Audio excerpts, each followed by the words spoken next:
전에 가족 모임이 있어서 차를 모르고 고속도로를 타고 향하고 갔던 어느 때였습니다.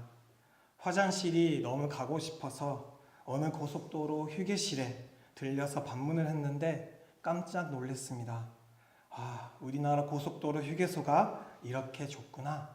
너무나도 넓고 깨끗하고 심지어 화장실이 저희 집보다 더 깨끗하다라는 것을 느꼈습니다. 때가 너무 늦어서 간식을 사 먹고 가기에는 모든 가게들이 다 문을 닫아서 먹지 말자. 화장실에 곧장 갔더니 화장실이 남자분들은 아실 거예요. 소변기가 이렇게 10개 정도 이렇게 있는 화장실이었습니다.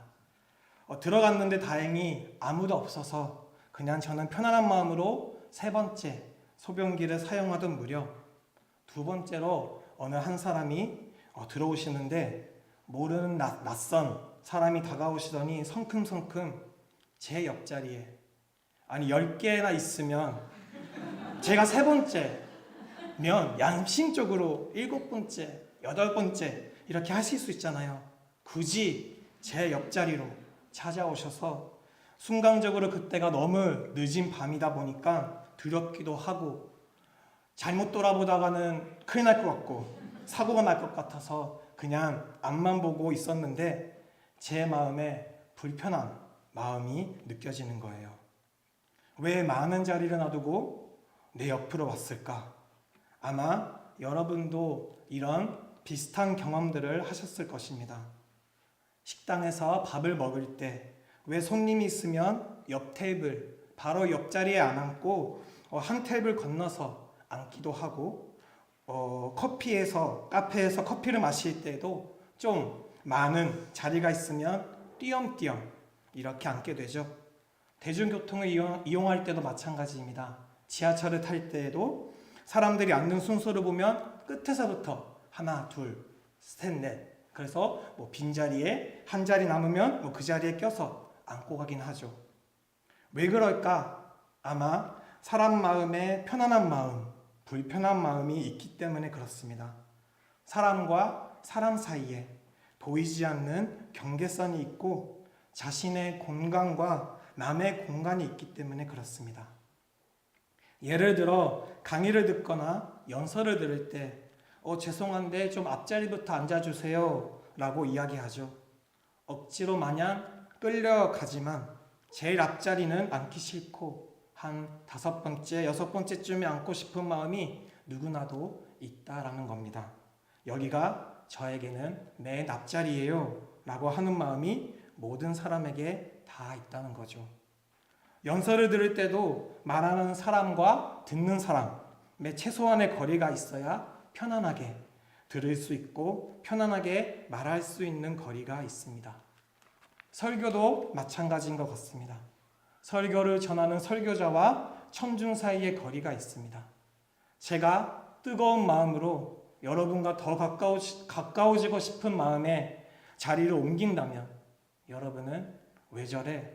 라는 생각과 설교자가 뚜벅뚜벅 가까이 가면 왜 나에게 오시지? 라는 생각을 하는 것이 바로 공적인 공간에서 이루어지는 일은 이 거리가 어느 정도 있어야 그 공간 안에서 나의 마음이 편안하다라는 것입니다.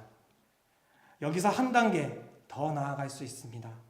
경계를 풀어가는 과정이죠. 경계가 한 단계 더 풀어지면 같이 마주보고 앉아서 커피를 마시는 사이가 되기도 하고 같이 밥을 먹는 사이가 되기도 합니다. 예배를 드리러 왔는데 저 앞에 한 분 권사님이 계시는 거예요. 반가운 마음에 다가가서 권사님 옆자리에 앉았을 때 권사님이 왜 그러세요? 저 자리로 가세요. 이게 아니라 잘 오셨어요. 내 옆자리를 내어주며 옆으로 이동하는 그 모습, 그것은 자신의 개인적인 공간을 오픈해서 열어주고 초대하는 것입니다. 마지막으로 경계를 넘어설 때가 있습니다. 제일 가까운 거리, 공간, 예를 들면 가족 간의, 연인들 간의, 사랑하는 사람들 간의 거리이죠. 마음 편안하게 기댈 수 있는 관계, 엄청 친한 친구가 될 수도 있고 또 엄마, 아빠, 동생들을 포함한 가족이 될 수도 있고요. 이처럼 사람과 사람 사이에는 보이지 않는 경계가 있습니다. 지키고 싶은 공간이 있습니다. 우리에게는 공적인 영역, 사회적인 영역, 개인적인 영역을 넘어서서 친밀한 영역까지도 있습니다. 그러나 그 각각의 영역을 넘어가기 위해서는 보이지 않는 벽, 보이지 않는 경계선을 넘어가야 한다는 사실입니다. 우리가 믿고 있는 복음도 마찬가지입니다. 예루살렘부터 시작된 복음이 땅끝까지 넘어서는 역사를 봅시다. 각각의 보이지 않는 경계선을 넘기 위해 수많은 어려움 속에서도 이겨냈다라는 것을 알 수가 있습니다. 오늘 우리가 읽었던 사도행전 1장 8절 말씀은 아마도 적게는 수십 번, 많으면 수백 번, 수천 번 읽었던, 들었던 말씀일 것입니다. 이 말씀은 하나님께서 제자들에게 또 믿는 자들에게 그리고 우리에게 말씀을 하시는 하나님의 비전입니다. 다시 한번 우리 오늘 말씀을 함께 읽겠습니다. 오직 성령이 너희에게 임하시면 너희가 권능을 받고 예루살렘과 온 유대와 사마리아와 땅끝까지 이르러 내 증인이 되리라 하시니라. 아멘. 이 말씀을 오늘 우리가 앞서 설명했던 경계를 넘어서는 공간, 곧 예루살렘과 유다와 사마리아 그리고 땅끝이라는 개념으로 살펴볼 것이며 마지막으로는 오늘날 우리의 땅끝은 어디인가 살펴보기를 원합니다. 제자들이 마주했던 첫 번째 공간은 예루살렘이었습니다. 이 예루살렘은 이스라엘을 대표하는 곳이며 앞으로 떠날 선교 여행의 첫 출발지였습니다. 비교적 제자들에게는 익숙한 공간이었고 편안한 공간이었습니다. 더러는 예수님을 시기하고 죽이려는 자들이 제자들을 잡기 위해서 혈안이 되어서 무섭기도 했지만 성령님의 강림 사건 이후에 제자들의 태도는 달라져서 자신감 넘치게 예루살렘에서 사역을 펼쳤습니다. 하나님께서는 많은 믿는 자들에게 비전을 함께하기를 원하셨습니다. 그런 하나님의 비전을 제자들이 알기를 원하셨기에 하나님은 경계선을 넘어가는 방법을 알려주셨습니다. 그것이 사도행전 8장 1절 말씀에 나와 있습니다. 이 말씀은 또 다른 경계선을 넘어가는 과정이었습니다. 8장 1절 말씀입니다. 사울은 그가 죽임당함을 마땅히 여기더라. 그날에 예루살렘에 있는 교회에 큰 박해가 있어 사도 외에는 유대와 사마리아와 모든 땅으로 흩어지니라. 아멘. 큰 박해를 통하여 예루살렘에 갇혀 있었던 영역을 뛰어넘어 이제 유다와 사마리아로 새로운 영역으로 가게 하셨습니다. 사실 박해라고 하면 사람에게 있어서는 특히 믿는 사람에게 있어서는 굉장히 두려운 것입니다. 하지만 하나님의 역사하심은 박해를 통해서도 우리에게 경계선을 뛰어넘게 하신다는 겁니다. 이후 사도행전 8장부터 12장 말씀은 예루살렘을 넘어서 온 유대와 사마리아까지 이르러 복음이 전해지는 놀라운 내용이 담겨져 있습니다.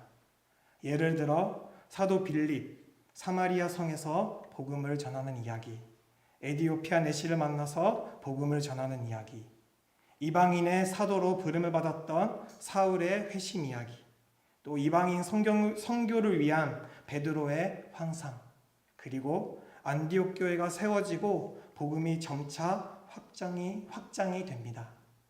이제 마지막 영역 땅끝으로 향한 준비를 합니다. 그러나 그들은 또다시 눈에 보이지 않는 경계선을 맞이하게 됩니다. 그것이 무엇이냐? 기존 교회의 사회의 율법과 관습과 새로 알고 믿게 된 예수 그리스도의 은혜와 복음, 그 사이에 갈등이 일어났다라는 겁니다.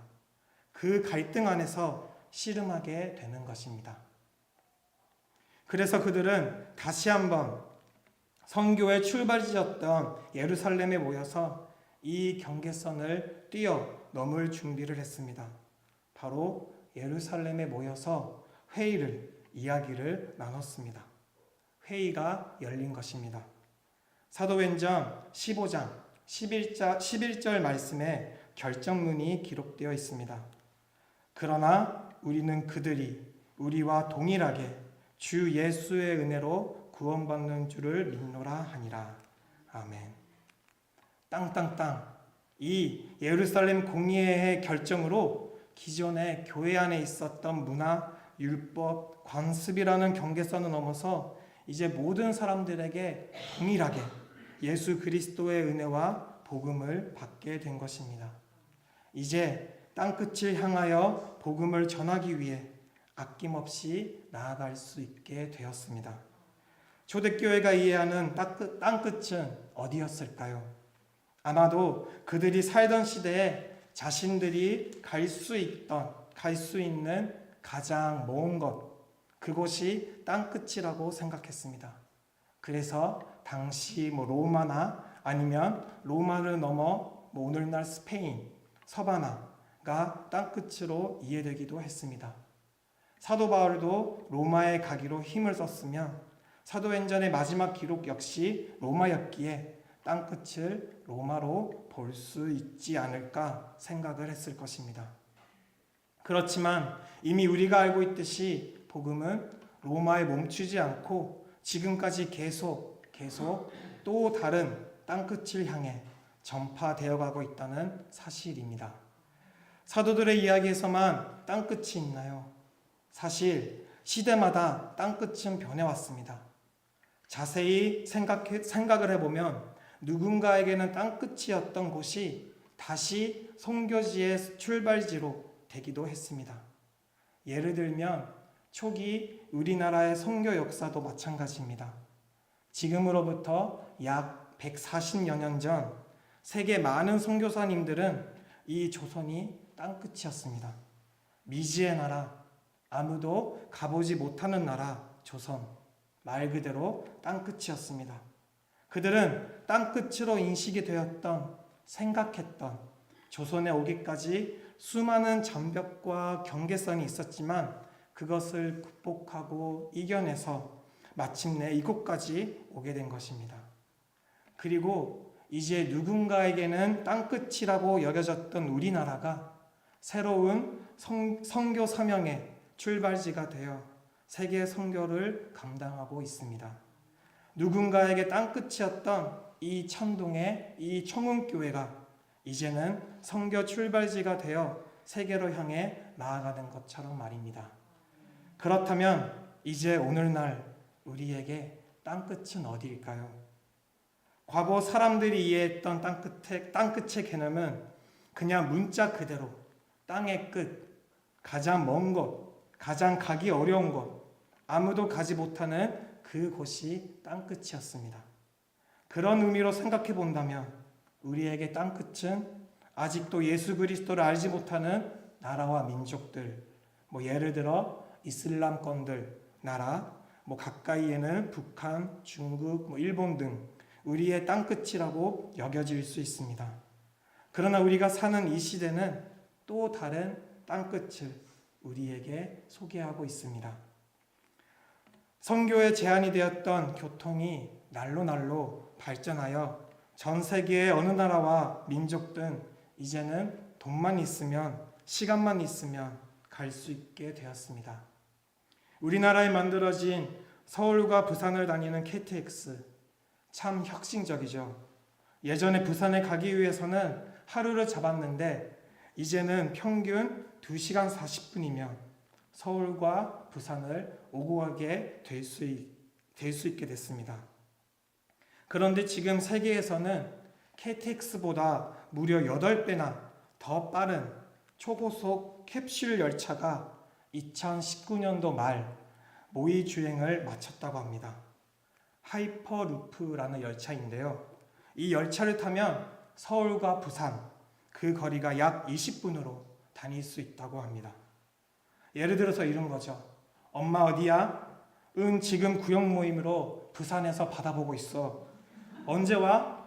이제 부산 출발하니까 20분 뒤면 서울로 도착해. 이게 가능하게 된다는 겁니다. 이제는 바빠서 못 간다, 멀어서 못 간다 말할 수 없는 시대가 되었습니다. 통신은 어떤가요? 세계 최강 통신 강대국답게 세계에서 가장 빠른 인터넷 속도와 스마트폰 보급, 이제는 누구나 핸드폰으로 정보를 얻고 영상을 보고 지구 반대편 사람과 영상통화를 할 수 있고 심지어 그들에게도 복음을 전할 수 있게 되었습니다. 누구나 유튜브를 검색하면 아니면 인터넷 사이트를 검색하면 수많은 설교와 복음 메시지를 자신들의 언어로 볼 수 있는 시대가 되었습니다. 뿐만 아니라 지구에 대한 이해도 바뀌었습니다.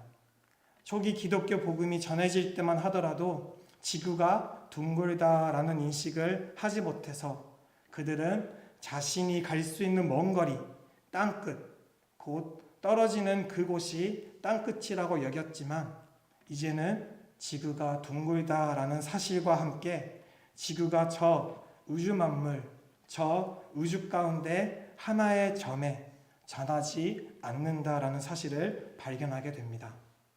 그래서 땅끝에 이제는 좌우가 아니라 위로 향하게 되었다라는 겁니다. 우주여행도 이제 먼 이야기가 아니겠죠. 이런 과학이 발전하면서 이제는 물리적 가장 먼 곳, 땅끝의 개념이 사라졌습니다. 왜냐하면 언제든지 갈 수 있고 더 많이, 더 빨리, 더 먼 곳으로 갈 수 있기 때문에 그렇습니다. 그런데 오늘날 우리에게 잊어서는 안 되는 가장 중요한 개념으로서 새로운 땅끝이 있다는 것입니다. 바로 가장 가까운 사람의 마음입니다.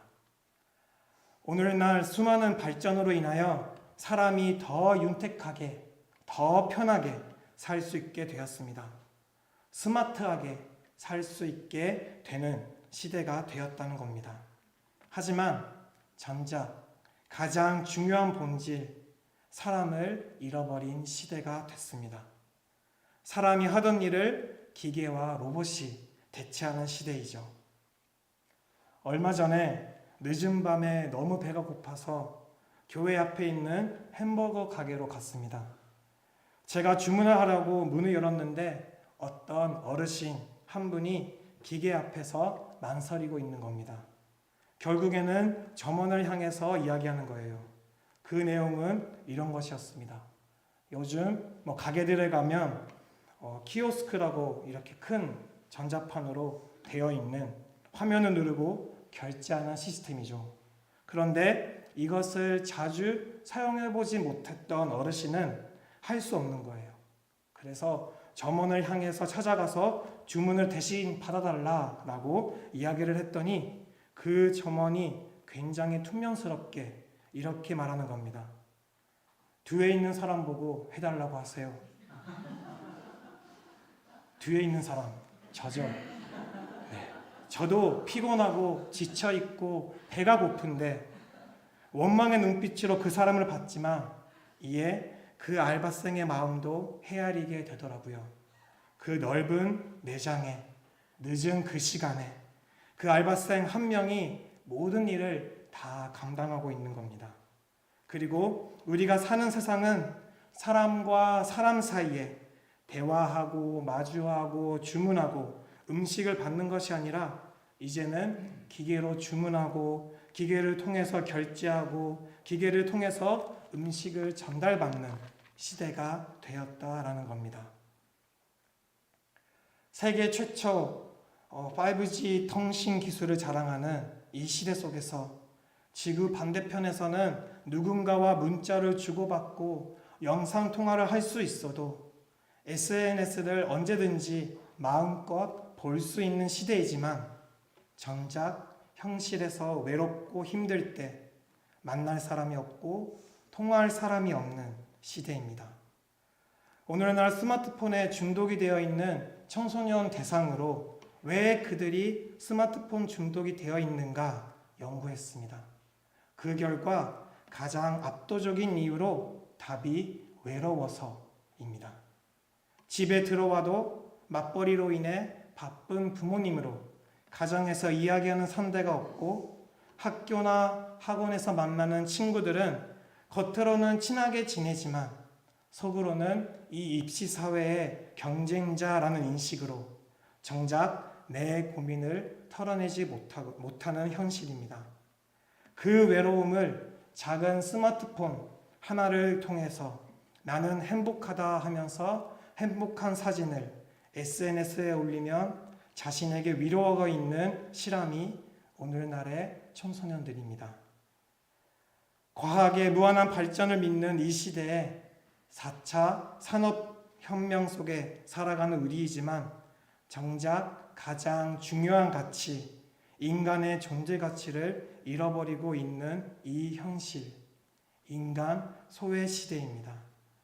이런 시대에 살아가고 있는 저와 여러분은 앞에서 설명했던 보이지 않는 경계선을 더욱더 굳게, 벽을 더 높게 쌓고 누가 나에게 다가오는 것을 밀어내고 홀로 살아가는 사회가 되어가고 있습니다.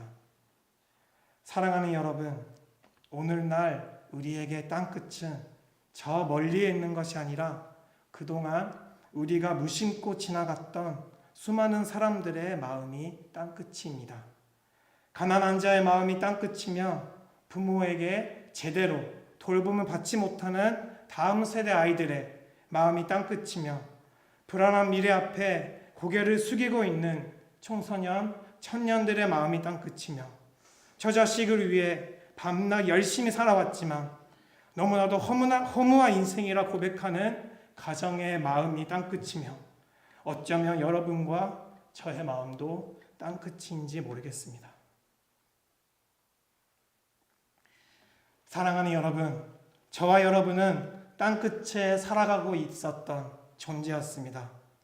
죄로 인해 죽을 수밖에 없는 우리, 그 어떤 소망도 희망도 없는 우리에게 찾아오신 분이 계십니다.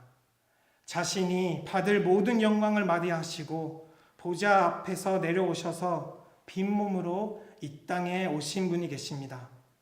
신과 인간 사이에서 보이지 않는 경계선을 넘어 창조주와 피조물이라는 보이지 않는 경계선을 넘어 우리의 공간까지 찾아오신 바로 예수 그리스도이십니다. 땅끝에 몰린 우리 인생에 찾아오신 첫 번째, 최초의 선교사는 다름 아닌 예수 그리스도입니다. 우리를 사랑하시기에 우리의 삶으로, 우리의 개인적인 공간으로 찾아오셔서 인격적인 교제를 나누시기를 원하시는 바로 그 예수님께서 우리에게 말씀을 하시기를 너희는 땅끝으로 가라. 이 시대에 소외받고 배제되어 차가운 마음으로 살아가는 그들에게 다가가라 말씀을 하십니다. 그것이 하나님의 비전입니다. 가난한 자, 억눌린 자, 갇힌 자, 어쩌면 마음이 맞지 않는 자, 어쩌면 정말 원수 같은 사람일지라도 그 땅끝을 향해 다가가시길 원하십니다. 땅끝이라고 여겨졌던 그곳에 복음이 전해질 때 비로소 그곳은 하나님의 나라가 시작되는 출발점입니다. 땅끝은 끝이 아니라 또 다른 시작입니다. 땅끝과 같은 우리에게 직접 찾아오신 예수님, 나의 개인적인 공간을 뚫고 내 개인적인 마음까지 찾아오신 예수님, 예수님의 사랑을 기억하며 누군가에게 더 가까이 나아가는 저와 여러분이 되시길 간절히 소망합니다. 이 시간 함께 찬양으로 고백하며 기도의 자리로 나아가겠습니다.